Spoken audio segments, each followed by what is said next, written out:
Hello. Yeah, I'm going to have a training tomorrow in the morning, and I'm going to give you a short overview of what you can expect or give you some kind of motivation why you would want to go to that training. So what can you do with it? What can you do with PySide and what can you do with QML? You can create cool-looking desktop applications. So if you're looking for a way to create a very interesting, very dynamic UIs for the desktop, for example, on your laptops or also on some computers, you can do that. And you can also create touch-friendly mobile apps, which is what QML is all about. So there's special support for doing things like finger-scrollable lists, stuff like that, multi-touch support.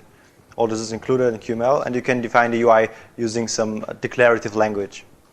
So that's also very nice to use once you get used to it. And using PySide, you can access all of these features from Python. So you don't have to code C++, which is the native language of Qt. You can use it from Python directly. I said mobile apps for which devices? For example, one of these devices could be the N900, which has been out for some years now. It's running MIMO. It's a Linux-based operating system, so you basically have an X server on there. And it also supports Qt and QML, of course, and it runs Python. So you can use Python on this device. You also have an Xterm, so if you feel the urgent need to do some Python coding, for example, on the bus, you can just take it out and code something. Of course, it supports also PyGtk, this device. Then there's the N950, which is the developer device. It also supports Python and QML. It doesn't support GTK anymore, but you can do QML UIs with it. And there's the recently announced N9, which is also running the successor of MIMO. It's called Amigo Harmattan, which is basically a Debian-based mobile Linux distribution. Are there any other targets apart from these three devices? For Android, basically, Python support's over there, so you can have Python for Android. And Qt is already ported as well. The problem is just that nobody yet packaged PySide, basically put Python and Qt together on Android and make it so. But basically Python runs there and Qt runs there, so it's just a matter of time that somebody takes these two parts and gets together, and then you can do PySide UIs on Android as well. And of course MiGo, which is the Intel's mobile operating system platform. MiGo is on TVs, IVI, that means in-vehicle infotainment, as far as I know. So it's some devices in cars, handsets, tablets, netbooks, and so on. But of course, for MiGo, there are no real devices out on the market yet, but it's expected that at some point there will be. And then you can definitely run PySide and QML apps on these devices. Desktop platforms, macOS 10, Windows, and Linux are all supported. Of course, some of you uses any kind of BSD or some other weird operating system or like non-mainstream operating system. As long as Qt runs on there, there's a good chance that PySide and Qt QML will also run on there. So basically, it should work for you. Now for some examples. This screenshot is not a QML app, but that's the old GTK or PyGtk UI of gPodder, which is a podcast client that I wrote. And for the new version, also for mobile devices and so on, I decided to take this UI. I took the same backend and just replaced the PyGtk UI with the QML UI. And the result looks like that. It's very touch-friendly, non-standard or non-classic user interface elements. It's designed for finger usage. It's made so that UI elements are big enough that you can use it on a small device. I can later demo it on the device and also on the computer so that you can see how it works in practice. And again, this is the backend is written in Python, and I'm reusing all the Python code that I wrote for the GTK application. I'm just reusing that for the QML UI. So I just have to replace the UI basically. Another example is Panucci, which is a Futurama reference. I think I should mention this in Italy because there's some soccer player, I guess. Anyway, that's the GTK Plus UI. It's basically an audiobook and podcast player. And then somebody wrote a Qt UI that basically looks the same as the Gtk Ui. See, not much difference. that's using the Q widgets UI elements. So that's not using QML, it's using Qt with all the classic UI elements that you can use. So that looks like your standard desktop. You have standard buttons, progress bars, checkboxes, drop-downs, all the stuff that you know from your normal desktop operating system. Then again, you can do your own QML UI. It might not look that pretty. A developer has designed this UI, but if you can hire some kind of graphics magician, they can create great graphics for UI, and then it also works great on touch-based devices. Again, in this case, all three UIs, so PyGtk, the Qt UI with Q widgets, and the QML UI use the same Python backend, so you have the same code base, and depending on where you want your application to run, for example, on a desktop, you might prefer some classic UI, and on mobile platforms or tablets, you might want to use a QML UI. Live demo. Let's see if this works. I'm just going to run this on my computer now. So that's a Gtk UI. You see classic user interface elements, very much much information because I have the space on the screen, scroll bars, context menus, stuff like that, menu bar, and then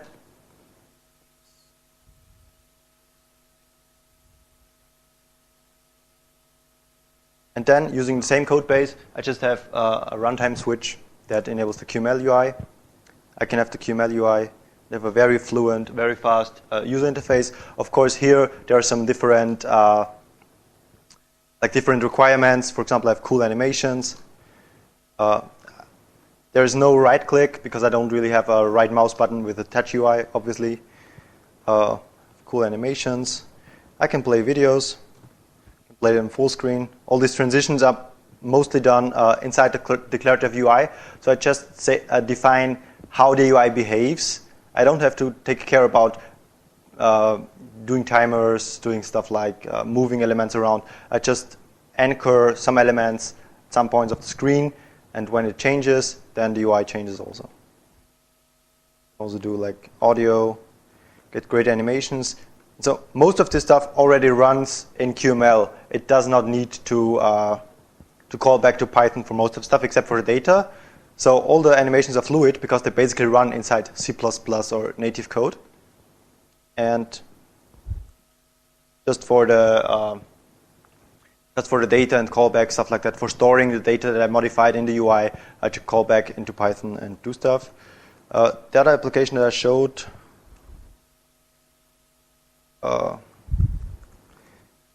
this audiobook player. There's a Gtk UI, just plays some stuff. You can have the Qt UI, that's basically the same Q widget based UI. It's not using Gtk, it's using Qt. But again, Qt on Ubuntu by default uses the Gtk theming, so you don't really see a difference here. But it uses a different UI toolkit, and then the QML stuff. Look a bit weird here. Yeah, it's basically a big canvas, so you see the white border around here. You can have some cool lists. You can do about, so you can have many animations, stuff like that. It works a bit different, and you can create very, very interesting UIs as long as you have either some kind of skills to do the graphics on your own, or you have some people to do the graphics for you. Yeah. For example, what I can also do is I've prepared some small example, a translucent window, which is also something you can do with Qt and QML. And some small QML code that basically shows some logo, which you will shortly see, and rotate it. So here I'm resetting the rotation and making it take a bit longer from Python. So there's a Python thread running telling the QML, please restart your animation and increase the duration. And I printed it out on standard out. So that's something you can easily do, and you can see it's very fast because the rendering again is done on the C++ side. Okay, so I've got some code here.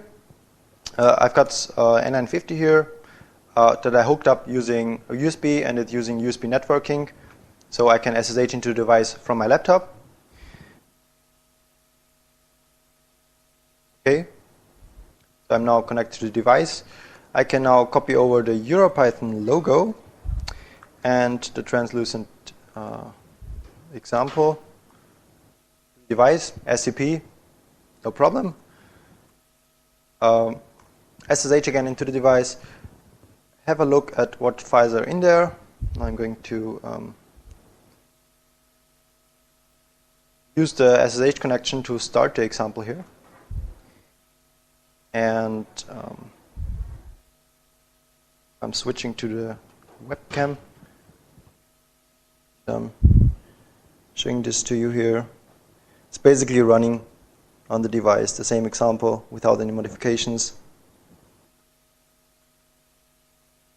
Sorry for the crappy quality, but I think you can kind of get the point what's possible.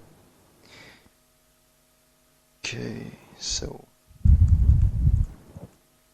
And of course I can, while the application is running full screen on the device, I can still see all the, I still have the SSH session on my laptop, so I can see all the debugging output on my computer, which is fine for doing full screen applications. It's very easy for debugging. And again, what I usually do when I develop, I just have some rsync set up, so that I develop on my laptop using a full-blown Vim, then just rsync everything over. I have a separate SSH terminal open, and then just run the example there. Of course, it does have VI installed, so I could just edit the code there on the device, either via SSH or by just using the device itself, which is kind of cumbersome, but it does work. And edit the code there and try it out. Of course, this also saves you from downloading several gigabytes of SDKs and emulator stuff like that. You can just use your Python environment on your laptop, copy the stuff over, try it on the device without any problems, which is quite nice, I think. Okay, so I hope I got you interested. Still have lots of time, so we can show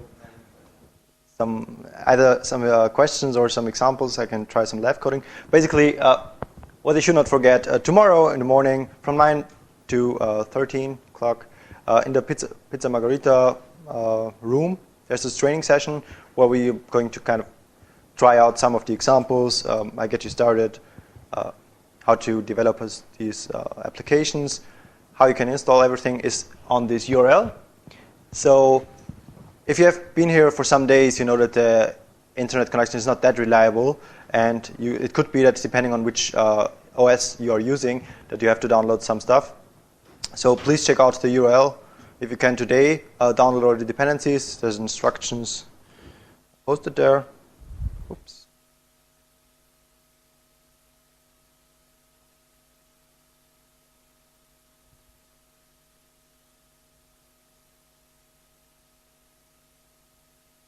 So basically it tells you download Qt if you are on OS 10 or Windows.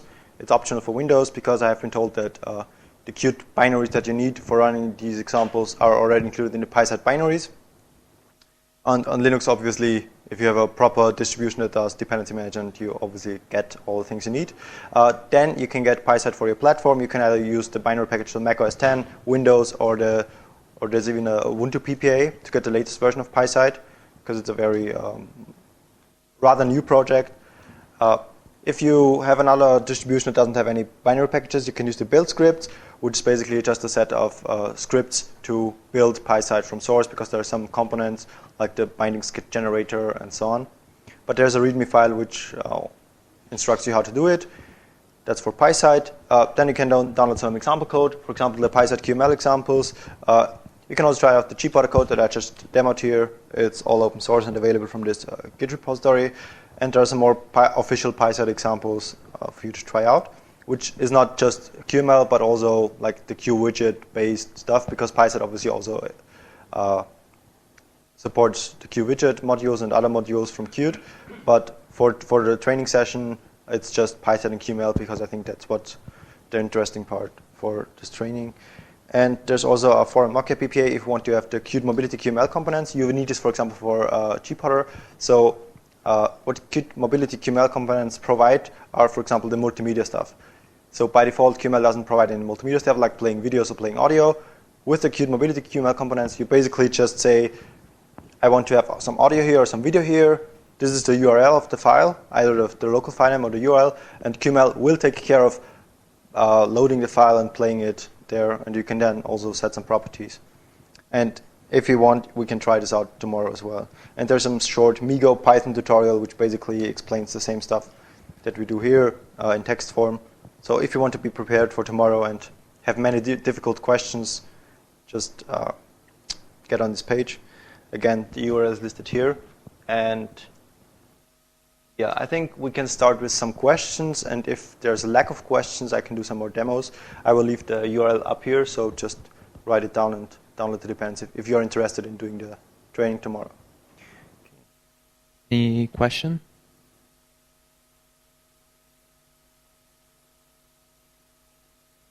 Earlier on, you mentioned writing programs for Android and running both Python and Qt on it, and both of them not being packaged and so on. But what's the status of Python on Android right now? Python on Android already works. So there's the scripting layer for Android project, which basically adds support for all the scripting languages like Python, I think JavaScript, some others. Ruby could be, yeah, I guess. Stuff like that.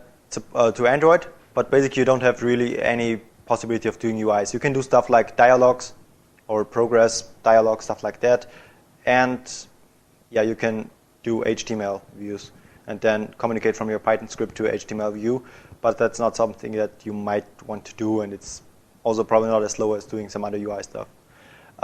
If you want to go the Qt route, there's Qt already, which means that you can do C++ applications for Android with this Necesitas port. It's already open here. Basically, Necesitas is Qt for Android, and it also includes support for IDE. So you can even use the Qt creator and even debug your applications that's running, for example, in the Android emulator. And this stuff also works on real Android devices. And the problem right now is that you can't use Qt and Python, but they're available separately. It's just a matter of time that someone basically takes care of compiling PySide for Android using the NDK and then getting stuff playing together with this Qt port. Answer the question, or any other questions? There is some problem if I have installed PyQt. There is some problem, compatibility. I have installed PyQt on my PC, and I want to install PySide. There is some problem? No, it shouldn't be a problem because they have different package names. Okay. So the PySide packages are from PySide. Stuff like that, and I think for PyQt it's from PyQt something, yeah. You can't use, of course, you can't subclass PyQt objects and do stuff like that. And there is also on the PySide wiki some instructions for porting PyQt code to PySide, because in PyQt, you, as far as I know, use PyQt signal, and in PySide it's just signal. Stuff like that. So minor differences.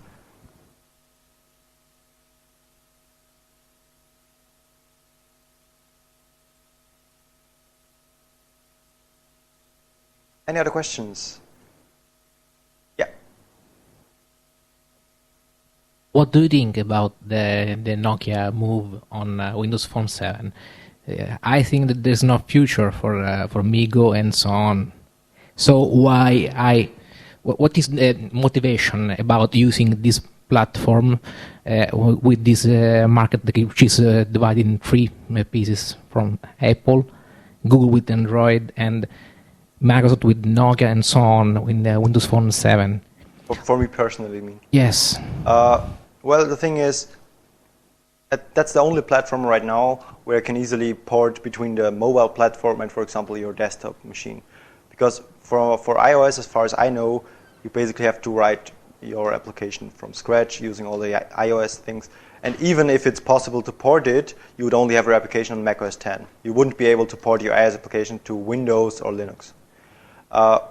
For Android, It's basically the same thing. It's using its very own custom UI stuff, which probably makes very good sense for mobile applications because there are some very cool lifecycle stuff in there. But again, you can't really port your Android application to the desktop, or vice versa. You can't really take a desktop application, port it to Android.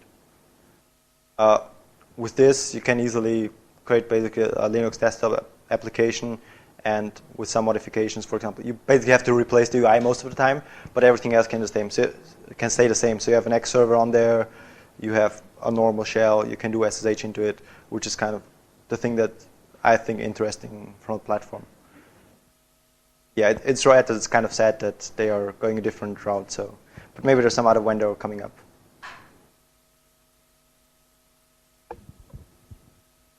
I think there was a question over there.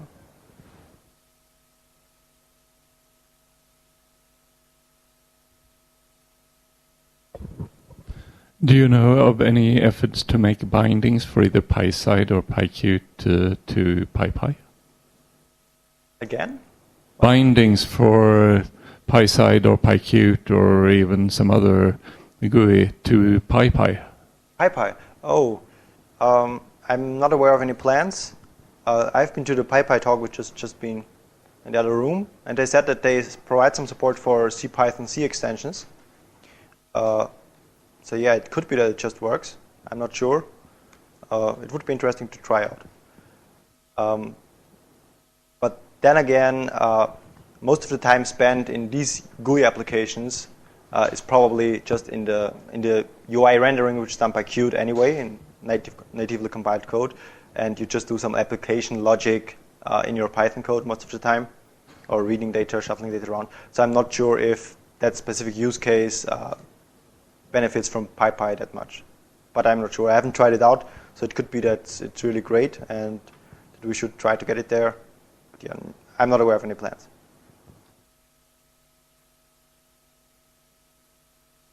I'm confused with QML. I heard before, I know a little bit, but I have my doubts that I've heard that for the Qt version 5, and there will be a big change that you will have to do less, less programming, and you will use more scripting. I'm not sure if it was with the. I heard that maybe you have to do more JavaScript, so I don't know if QML. Not sure QML if it's the language that it's expected to replace or to be very important in version 5, or it's the JavaScript. I'm not sure. It's from the architecture point of view. I'm not sure if I. Basically, Qt 5 they try to move like right now with Qt 4, it's that all the even in QML you use most of the QWidget modules to render the stuff. You have QPaint and stuff like that. For Qt 5, as far as I understand it, they try to move to the Qt scene graph, which is basically taking advantage of all the hardware acceleration that you had in recent hardware on desktop as well as on mobile, and then put the QWidget stuff on top of that. So that for QML stuff, you basically run QML more or less directly without the overhead of the big Qt GUI module. Where's the internet now? And the question was if QML replaces everything, or? Well, my question is, it's QML is the part of Qt that will become more important. Yeah. In the version 5 of Qt, because I knew that there was going to be a big framework and they wanted to make this transition, and I heard Qt script, Qt QML. I was not sure which one was the technology part that was going to I push think forward. QML, and if you've tried QML, as soon as you tried it, you will see that it's very easy to do the declarative stuff. So for UIs especially, it does get used. It does take some time getting used to it. Yeah.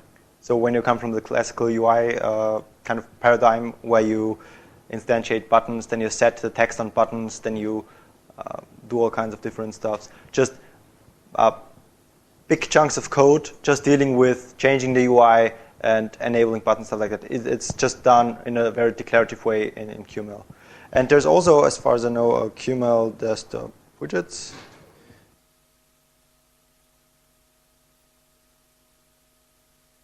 If I find it right now, there is an effort going on, an experimental effort to provide desktop widgets for QML, so that you can write applications that just look like your normal Q widget application using QML and using all the features of QML. So let's thank Thomas for this teasing talk.